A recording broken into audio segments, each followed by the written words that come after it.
Hello, Fort Drum. Dr. Todd Benham here, Installation Director of Psychological Health. And I'm here to talk with you today about how to help your kids and your families manage in the coronavirus time. So the first thing I want to really talk about is encouraging everybody in the community to really think about beginning with a position of grace and concern for our community.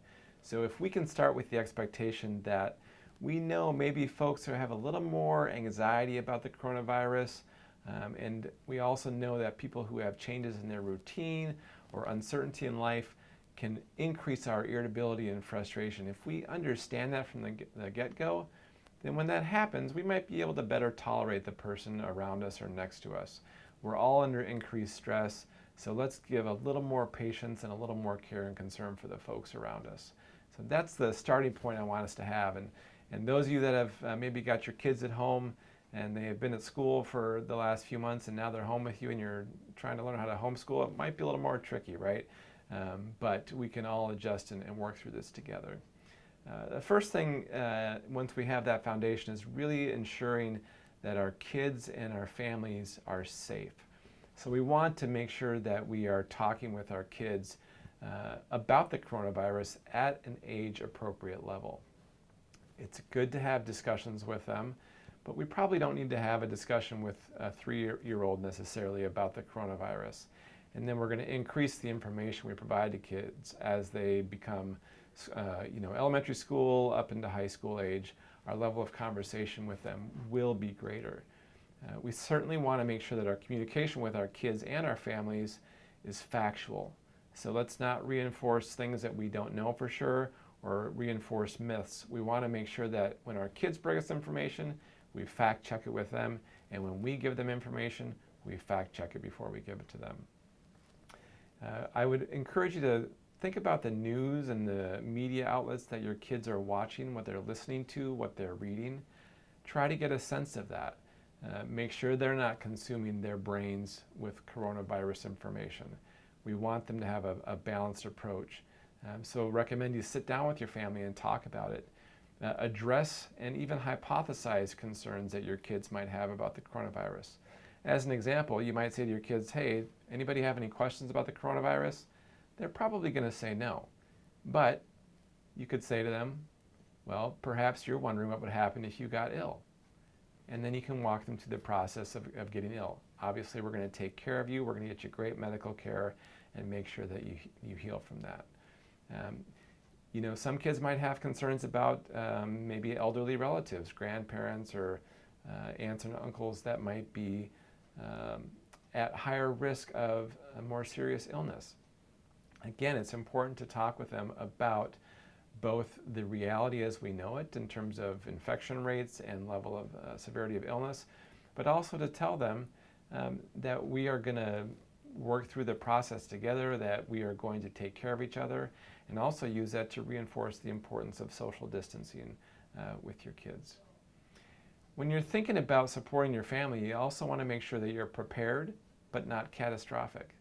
I think probably a few weeks ago, the majority of folks were pointing fingers at a few and saying, well, don't hoard, you don't need to react like that. But my guess is at some point, most of us have bought an extra roll of toilet paper, right? And that's okay. We want to be prepared, but we don't want to prepare for catastrophic outcomes.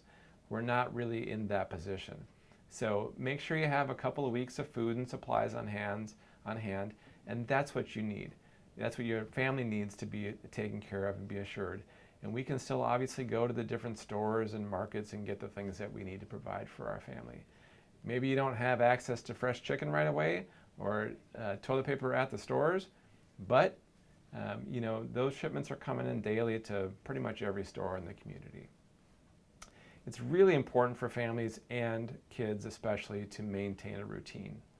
So again, if you have not done school at home before, I would recommend that you do that. So consider having a standard wake time for your kids. It doesn't necessarily have to be as early as it was when your kids were going to school or getting on the bus, but think about, this is your standard wake time. These are the things that I expect for you to do before you come down for breakfast. Maybe we're going to have breakfast together as a family, and then we're going to have a list of things that we do throughout the day. This will help the parents and the caregivers get some structure to their day as well. So that might look like we're going to do some schoolwork. If your kids don't have schoolwork, help them find a book. There's a ton of online resources right now. The local school systems are all helping with that. They're doing a really great job. So reach out to your school system if you haven't done that. Make sure you're having some activity time, physical exercise, getting outside if the weather is nice. If not, doing something in the house to promote potentially not being on electronic devices all day or for many, many hours. Do some things that are fun. Have some family fun time as you can, or encourage sibling bonding. Some of y'all might have seen some more sibling rivalry occur in the last week or so. See if you can't transform that into helping them find something to do together that has a common goal or a common purpose. Also, if you can, help them connect with their friends, right, in meaningful ways. Help them move beyond just that simple picture that they're sending to a more meaningful conversation, finding out how their friends are coping during this time. A lot of community organizations are still going on, so can they still be a part of that organization? Can they still connect with religious or faith-based organizations online? I know a lot of community groups in the area are still doing that. Look and help your kids find creative ways to do that. Finally, kids are probably going to be a little more anxious during this time. That's a normal reaction. Just like the mom or the dad or the parent or the guardian is having that same sort of reaction. Help your kids identify what their thoughts are. If they're anxious about something, talk with them about it. It might be that their anxiety is really based on a thought that is not accurate. As an example, a child might have a thought that absolutely everybody is going to get ill and absolutely everybody is going to get really seriously ill from the coronavirus. Based on what we know, that's not true or not even close to true. So help kids see that they can control their thoughts, and in doing so, you'll help reduce some of that anxiety. Last but not least, you can certainly do a lot of different stress management, relaxation exercises with your kids. Teach your kids how to do some breathing, some deep breathing exercises. There's a lot of apps that support that. There's a lot of different relaxation exercises you can do, and you can find in those apps as well. So again, Fort Drum and the community, we will get through this together. We're a strong community.